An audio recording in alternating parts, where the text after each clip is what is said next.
Sa Metro Manila ngayon, Rizal Avenue, corner, Claro M. Recto.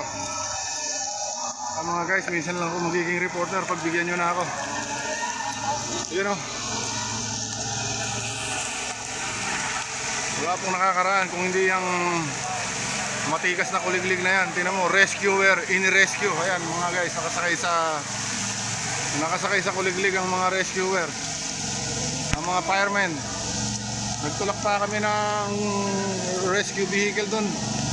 Napagod din ako. Ito na pala. Napagod ako, huminto na ako. Ito, yung mga rescue natin, mga Coast Guard. Ayan, ini-rescue sila. Ayan na po mga guys. Tingnan mo nga naman nagsisigawan pa Ito na po yung lagay dito ngayon sa Metro Manila.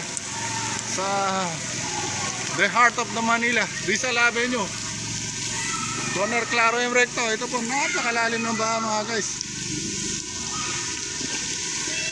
Ito talaga ang dulot na karinang bagyong Karina. Yung rescuer natin, tinutulak. Ang motor. Tumirik na po ba, bossing? Tumirik na? Alam nyo na yan